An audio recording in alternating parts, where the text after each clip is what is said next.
Hola muchachos, muy buenas tardes. Hoy nos toca repasar el tiempo pasado, tanto del verbo to be como de todos los demás verbos. Y esto lo vamos a hacer para precisamente hablar de nuestra niñez, de nuestra infancia, porque si ya notaron, así se llama la unidad, childhood, infancia, ¿sí? Entonces vamos a empezar. Fíjense bien, vamos a recordar el verbo to be en pasado. Es muy sencillito, nosotros nada más nos tenemos que acordar cómo funcionaba el verbo to be en presente y de esa misma manera lo vamos a utilizar. Lo único que vamos a hacer es cambiarle las palabras, es decir, en lugar de usar am y are, voy a usar was y were, pero realmente las reglas gramaticales son exactamente las mismas. Vean ustedes, cuando nosotros aprendimos el verbo to be en presente, nosotros usábamos el am con I nada más, el is teníamos que saber con cuáles, el are con cuáles. Lo mismo va a pasar aquí. Aquí yo les doy un tip, apréndanselo así. Was va con los que son en singular. I was, he was, she was, it was. Son en singular.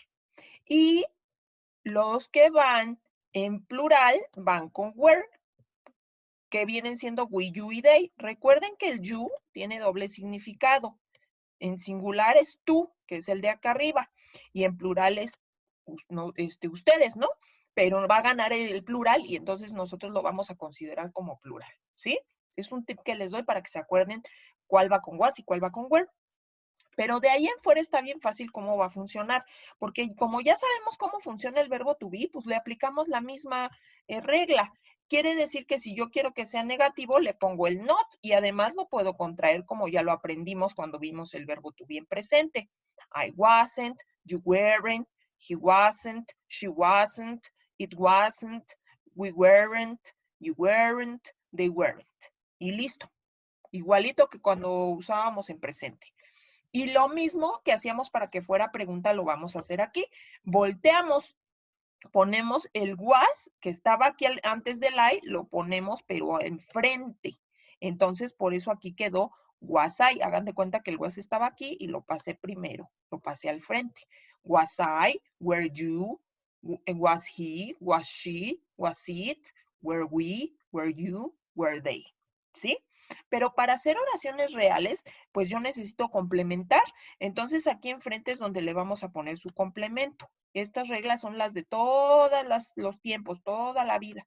Enfrente le pongo el complemento. Realmente aquí yo nada más tengo la médula de mi oración, ya sea afirmativa, negativa o interrogativa. Y aquí les recuerdo, en la afirmativa y en la negativa, pues nada más le ponemos complemento adelante, pero en las interrogativas se vale ponerle algo enfrente. Antes es la question word. ¿Cuáles son las question words? What, where, when, why, who, which, how, ¿sí? Todas esas puedo ponerlas aquí enfrente dependiendo de lo que yo quiera decir, ¿sí? Por ejemplo, si yo tengo una pregunta con dónde, pues entonces sí voy a necesitar aquí.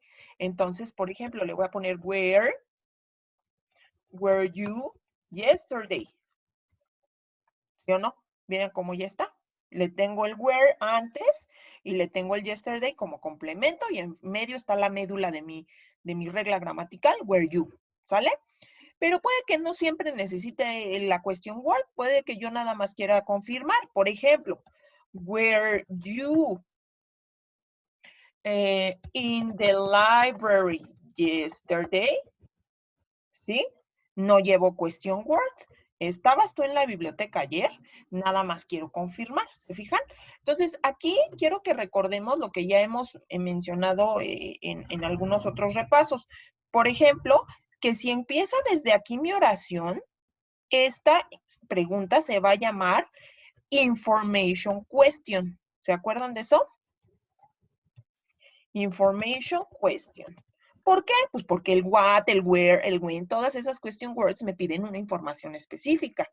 En cambio, si mi pregunta empieza desde el verbo to be, en este caso desde aquí, desde el was o desde el where, este tipo de pregunta, recordemos, se va a llamar yes, no question.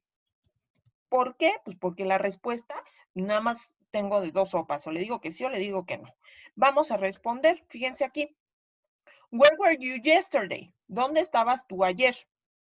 Entonces, para responderle, no nada más le voy a decir que sí o no, le tengo que decir el dónde, lo que me está preguntando. ¿Y cómo lo voy a hacer? Pues con una oración afirmativa, pero del mismo tiempo que estoy usando, en este caso, tu bien pasado.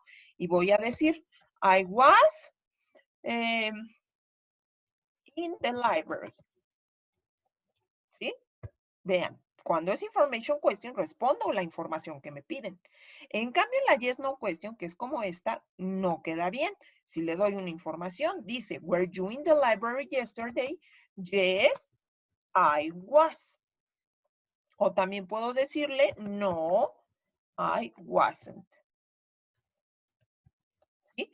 Recordemos que con lo que inicia nuestra pregunta, con eso tenemos que respetar nuestra respuesta corta. ¿Sí?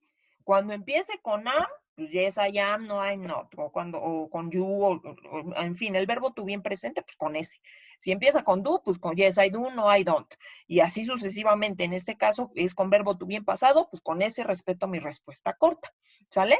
Pero bueno, ¿por qué estamos revisando esto? Esto se supone que ustedes ya se lo saben, nada más lo estamos repasando, aclaro.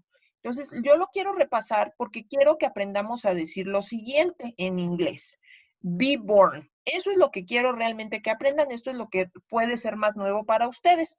Be born resulta que es nacer en español. En inglés no existe el verbo como tal nacer.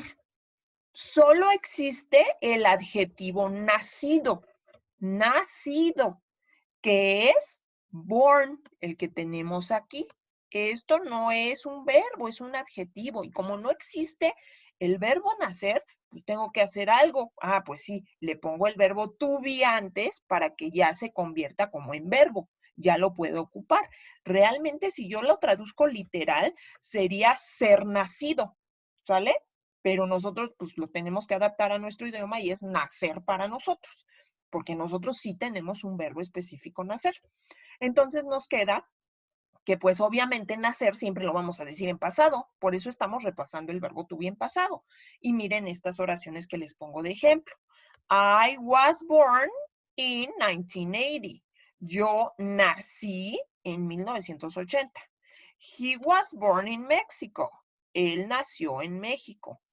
They were born at the end of July. Ellos nacieron al final de julio.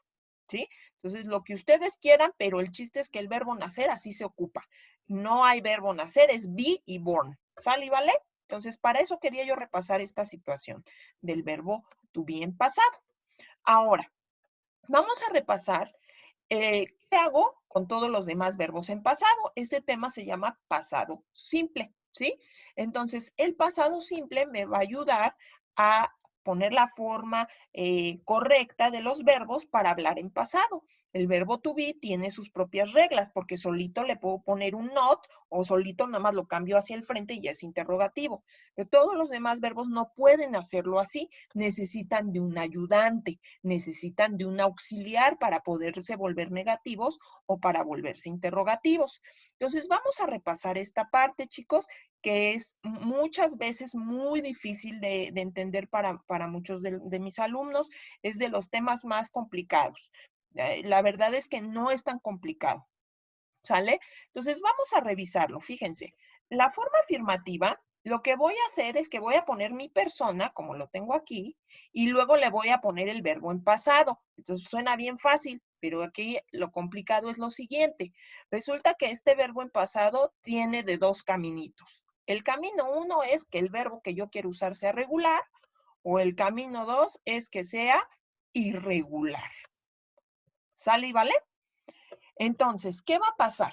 Que nosotros vamos a tener que aprendernos los verbos, ustedes ya se deben de saber algunos del nivel anterior, y entonces identificar si es regular o irregular. Una vez que yo identifique cómo es su forma en pasado, ya sea regular o irregular, yo puedo usar esa forma con todas las personas, por eso es que aquí les pongo así carita feliz, que es la persona, ¿sí? Por ejemplo, aquí, I worked, you cleaned, they planted, ¿sí? Si se fijan, No importa la persona y el chiste es que el verbo es con ed porque es regular y pues así lo pongo, ¿sí? Ahora, ¿qué pasa con los verbos regulares? Como que dicen, ay, es bien fácil, le pones ed. Sí, pero ¿qué creen? Que tienen su chiste para pronunciarse. Quiero que observen cómo no los pronuncia igual. Dice, I worked, you cleaned, they planted. Entonces, aunque parecen puro ed, realmente tienen una pronunciación diferente. Entonces, yo les voy a enseñar un truco padrísimo para que se aprendan cómo se pronuncia. Fíjense muy bien lo que vamos a hacer. Ustedes van a tener que poner su mano en su garganta y pronunciar la última letra del verbo antes de la ed. Entonces, en el caso de work sería la K. Y ustedes pronuncian y checan cómo sienten la vibración de su mano en su garganta, por favor. Entonces diría, I work, I work. La K no vibra mi garganta. A eso le vamos a llamar un voiced sound. Quiere decir un sonido sin voz. Entonces, en esos casos, la pronunciación va a ser T. Worked, worked. Está medio difícil porque en nuestro idioma no tengo una K y luego una T y entonces se me lengua la traba, pero no hay problema. Poco a poco, cuando ustedes vayan practicando, lo van a poder hacer mejor, ¿sí? Después tenemos el siguiente caso, cuando sí tiene voz. Es el caso, por ejemplo, de clean. Volvemos a hacer lo mismo. Veo clean antes de ponerle la ed y me fijo en la última letra que es la N. Pongo mi mano en la garganta y la pronuncio. You clean. Y exagero la N para notar si sí vibra o no vibra mi garganta. Clean. Sí vibra. Entonces ese sí tiene voz. En esos casos se va a pronunciar como D. De tal forma que este se pronuncia cleaned, como con una D al final. ¿Sale y vale? Ahora, el siguiente caso es cuando de plano la palabra, antes de ponerle la T, mi verbo este que estoy yo analizando termina en una T, plant, por ejemplo, que termina en T. Entonces, si mi palabra termina en T, voy a pronunciar la ed como if, ¿sí? En este caso, por eso es planted. Aquí tengo otro, want, termina en T, entonces este se pronuncia wanted. ¿Sale y vale? Entonces, ya vimos que los verbos regulares, pues sí son fáciles porque nada más les pongo el ed, pero tiene su chiste pronunciarlos, ¿ok? Ahora, ¿qué va a pasar con los irregulares? Pues con los irregulares, pues de plano me los tengo que memorizar, porque yo tengo que saber que drink es drunk, como aquí. Entonces, we drank, she ate, you swam. Entonces tengo que saberme los irregulares de plano, me los tengo que memorizar. ¿Sale y vale? Entonces lo que vamos a hacer es que yo les voy a dar una lista de 50 verbos que son los mínimos indispensables que se tienen que aprender para este nivel. ¿Sí? Son los mínimos indispensables y regulares. Ya de regulares, pues ahora sí que esos se van acumulando de los que nos vayan saliendo. Esos no me preocupan mucho, son más fáciles, ¿sí? Entonces, quiere decir que yo tengo que saberme drank, ate, swam, porque aquí lo tengo que poner en la forma afirmativa en pasado. ¿Sale y vale? Bien, entonces ya estuvo hasta aquí la explicación de la forma afirmativa. Ahora vamos a pasar a la forma negativa. ¿Qué pasa con la forma negativa? Pues que no puedo poner, por ejemplo, al worked se pronuncia, no le puedo poner el not aquí enfrente como si fuera el verbo to be, no lo puedo hacer así. Lo que necesito sí es poner un not, porque necesito que sea negativa. Pero si no se lo puedo poner aquí, pues ¿a dónde lo pongo? Ah, ya sé, se lo pongo al I. No, tampoco se vale. Entonces, lo que tengo que hacer es contratar un ayudante para tener dónde poner ese not que quiero poner.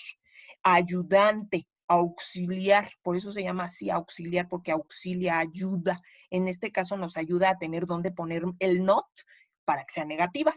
¿Sale y vale? En el caso del presente usábamos do, ¿sale?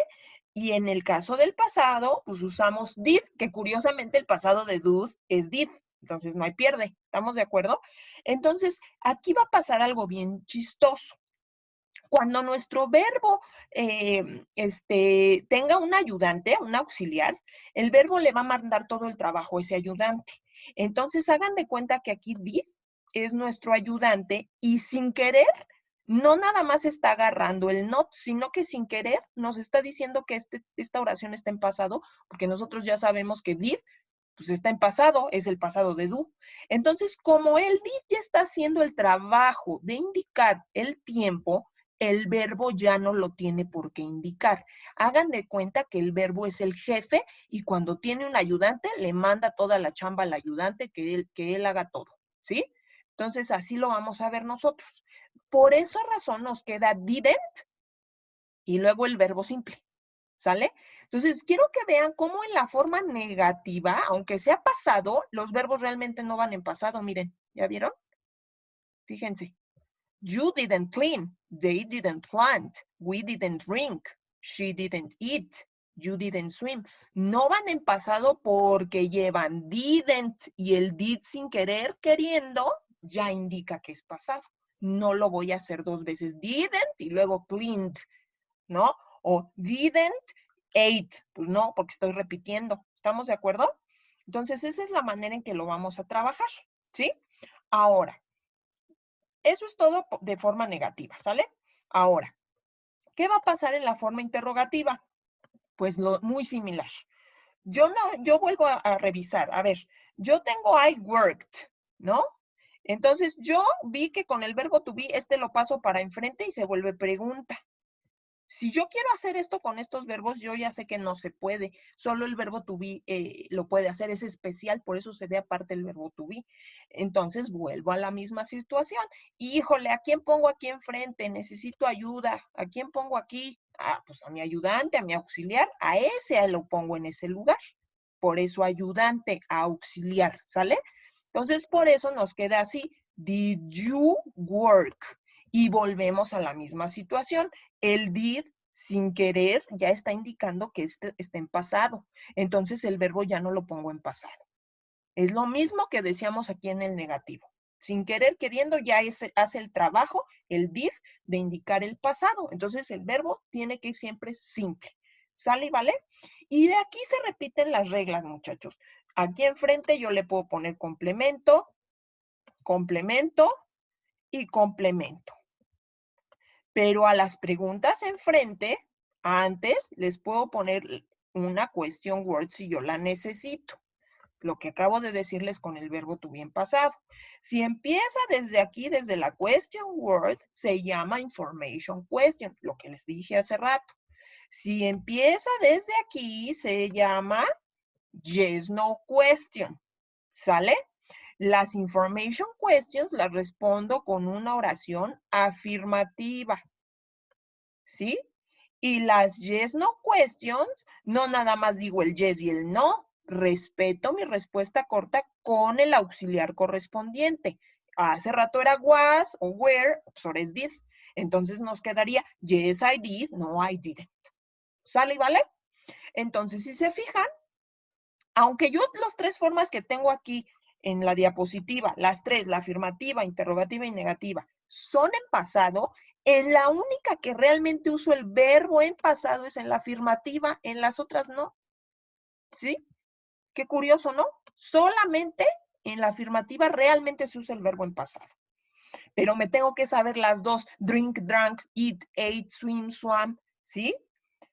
¿Por qué? Porque pues también, por ejemplo, en la pregunta me van a preguntar, drink, did you drink beer yesterday? Y luego en la respuesta le tengo que decir, yes, I drank. Entonces necesito saberme las dos al mismo tiempo. ¿Sí? Bien. Ahora, ya para complementar nuestro tema, nada más vamos a ver algunas expresiones de tiempo que se ocupan precisamente cuando estamos hablando en pasado. ¿Sí? Está muy sencillito. Realmente son expresiones que muchas veces ya las conocemos, ya son familiares, ¿no? Por ejemplo, in. She moved here in May, in 2011. Entonces ella se mudó en mayo o en 2011. Es con el mes y con el año. Puedo usar last. Por ejemplo, last lo puedo combinar con varias palabras que significa el pasado. Por ejemplo, last year, año pasado. Last month, mes pasado. Last week, semana pasada. Last Tuesday, el martes pasado, ¿sí? Entonces aquí nos quedó, did you move here last year? ¿Te mudaste aquí el año pasado? ¿Sí? Y luego tenemos ago. Este de ago a lo mejor es el que puede causar un poquito más de ruido porque no es así como nosotros lo diríamos en español. Fíjense, I came here 3 years ago. Aquí el ago nosotros lo vamos a traducir como hace.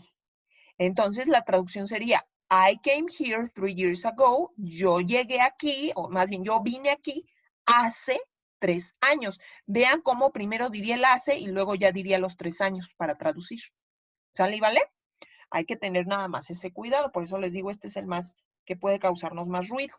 Ahora, tenemos aquí otras expresiones de tiempo. Por ejemplo, did you live in Brazil for a long time? Esta frase, for a long time, significa por largo tiempo. Y dice, I lived in Sao Paulo for 6 years. Por 6 años. Esta no hay pierde porque es por, ¿no? En la traducción. Y dice, I didn't live there long. Aquí long lo vamos a traducir como mucho. Yo no viví ahí mucho. O sea, por mucho tiempo. ¿Sí? Bien. Después tenemos, we lived in Sao Paulo until I was 6. Este va a ser hasta. Yo viví en Sao Paulo hasta que yo tenía 6 años, ¿no? La idea años. We left Sao Paulo when I was 6. Nosotros dejamos Sao Paulo cuando yo tenía 6. We left Sao Paulo then. We moved to Seattle. Fíjense aquí, nosotros dejamos Sao Paulo y entonces nos mudamos a Seattle. Aquí quiero que vean cómo se nota más en estas expresiones, cómo vamos avanzando de nivel, cómo vamos subiendo. Porque si se fijan, de este lado, nada más las expresiones de tiempo pues van así como al final, como nuestro complemento, ¿sí? Pero ya en esta última, nosotros estamos usando estas expresiones para unir dos oraciones. Vean cómo aquí tenemos we lived, we left, o sea, afirmación, una oración afirmativa en pasado, y luego aquí tenemos I was, we moved, tenemos otra oración completa. ¿Se dieron cuenta? Entonces aquí estamos juntando dos oraciones mediante estas expresiones. Until, hasta, when, cuando, y then, entonces. ¿Sale y vale? Muy bien. Pues con esto terminamos nuestro repasito. Y pues los dejo listos para hacer algunos ejercicios. Recuerden que estoy al pendiente de todas sus dudas, por WhatsApp, por llamada, por videollamada, lo que se necesite. ¿Ok? Muy bien, chicos. Muchísimas gracias. Bye, bye.